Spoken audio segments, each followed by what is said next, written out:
போல தான் மக்களை கூப்பிட்டோம். பட்ஜெட் வந்து போச்சு. தாவேக்கா புது பட்ஜெட்டு கொடுத்துருக்காங்க, அவங்களும் புதுசு. அதனால் உங்களுடைய ஞான கண்ணுக்கு எப்படியெல்லாம் இந்த பட்ஜெட் தெரியுது, உங்களுக்கு என்னென்ன நிறை இருக்குது, குறை இருக்குது, இன்னும் என்னென்னலாம் பண்ணலாம், இனிமேல் பண்ணுறதுக்கு ஒன்றும் இல்லை, பட் நிறை குறை என்ன அப்படிங்கிறத சொல்லுங்கன்னு சொன்னால் துண்டு விடாமல் அப்படியே பேசுகிறாங்க பதிலாக. அண்ணன் சீரா 8 கிராம் தாலிக்கு தங்கமும் ஒரு பட்டு புடவையும் கொடுக்காங்க, அது வரவரிக்கத்தக்கதான். அந்த குழந்தை பிறந்ததுக்கும் தாய்மாமன் மோதிரம்ட்டு அந்த குழந்தைக்கும் அவர் அறிவிச்சது மிகவும் வரவேற்கத்தக்கது. வீடுகள் வந்து கட்டும் திட்டத்தின் கீழ் 3,50,000 என்கின்ற ரூபாய் இருந்தது. அதை இந்த அரசு 5 லட்சமாக உயர்த்துள்ளது.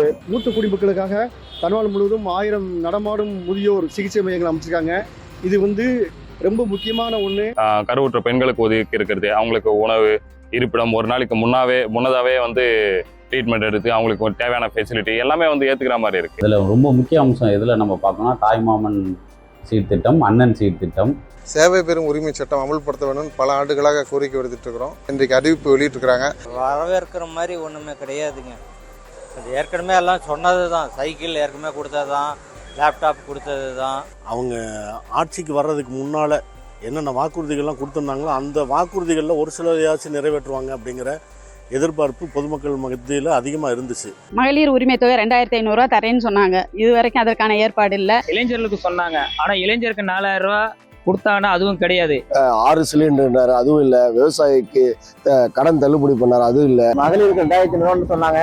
இப்படி எந்த திட்டமும் வராத பட்ஜெட் வெற்று பட்ஜெட் தான் அந்த பட்ஜெட். ஏற்கனவே இருந்த ஆட்சி சுட்ட தோசையே அப்படியே திருப்பி போட்டிருக்காரு, அவ்வளவுதான். வியாபாரிகளுக்கும் ஒன்றுமில்லை, மக்களுக்கும் ஒன்றுமில்லை. போன ஆட்சியில் செய்த திட்டங்களுக்கு பெயர் மற்றும் மாற்றியிருக்கிறது இன்றைய பட்ஜெட். வளர்ச்சி மாவட்டமான ராமநாதபுரத்தை சார்ந்த பகுதிகளுக்கு எந்த ஒரு திட்டத்தையும் அறிவித்ததாக தெரியல. அதே நேரத்தில் இன்னைக்கு விவசாய தொழிலாளிகளுக்கு 150 நாளை கூட 125 நாளை 150 நாளாக சொல்லியிருக்கிற நல்ல அம்சம் சொல்லப்பட்டிருக்கு. ஆனால் அதுக்கான நிதிக்கான ஏற்பாடுகள் சொல்லலை. தொழிலாளர்களுடைய அந்த பணி நிரந்தரம் அதை உறுதிப்படுத்த வேண்டும்.